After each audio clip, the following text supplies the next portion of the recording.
Et coucou ici. Parmi les messages récurrents que je reçois, très récurrents, c'est le 926. Donc effectivement, il y a toutes les significations de nombres que vous connaissez certainement. Avec la convention que j'ai avec mes guides, je regarde dans un livre et voici donc la 926e page de la Bible essénienne.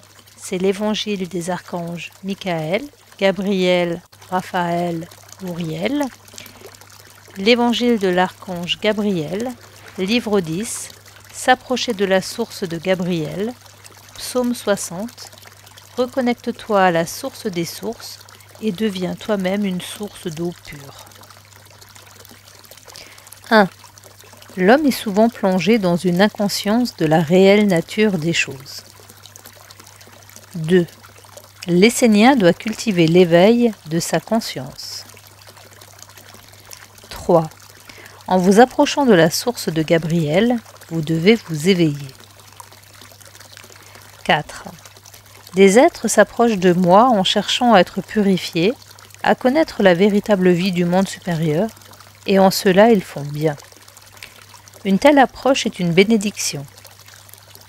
Mais il faut aussi connaître la sagesse de la source.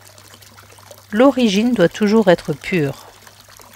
Si tu remontes vers l'origine, tu trouveras toujours la source et la pureté. 5. L'eau qui coule en s'éloignant de la source remonte des mondes et des mondes. En les traversant, elle se teinte de couleurs, se charge d'éléments et finalement se transforme, car elle porte en elle-même une mémoire. Elle n'est plus de l'eau pure. Cela signifie qu'en dehors de la source, il manque toujours des éléments permettant de connaître la perfection. Il faut alors se ressaisir et essayer d'aller chercher les éléments manquants à la source pour avoir le schéma complet qui révèle l'enseignement primordial. 6.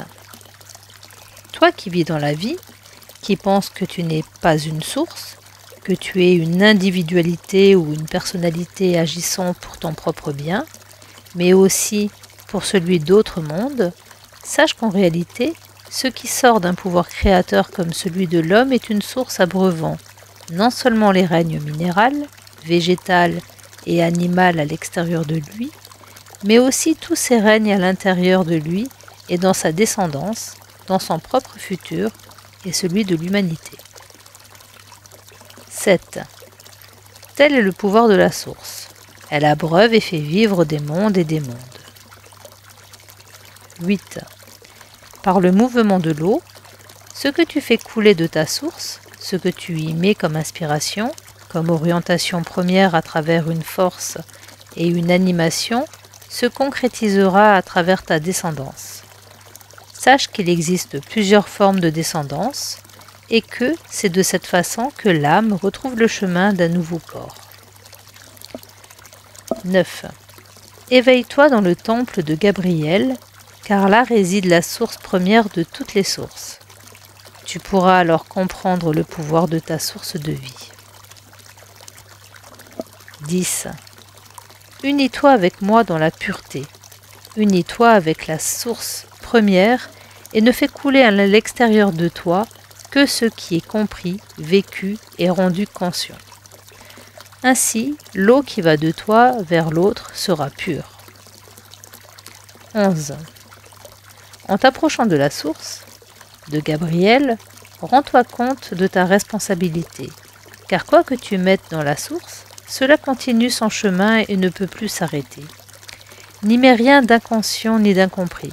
Ne laisse pas le grand, n'importe quoi diriger ta vie. La vie est celle de ta descendance. 12. Il est demandé à l'essénien, par essénien on peut entendre porteur de lumière ou disciple de la lumière. Je reprends donc 12.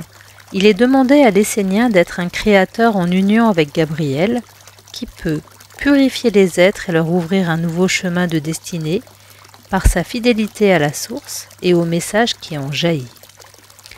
13.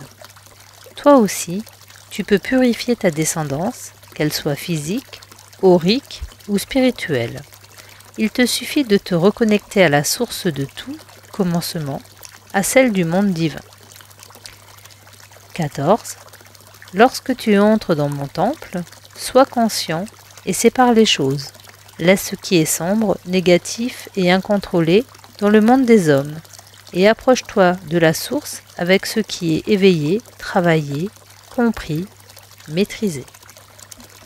Merci pour ton écoute.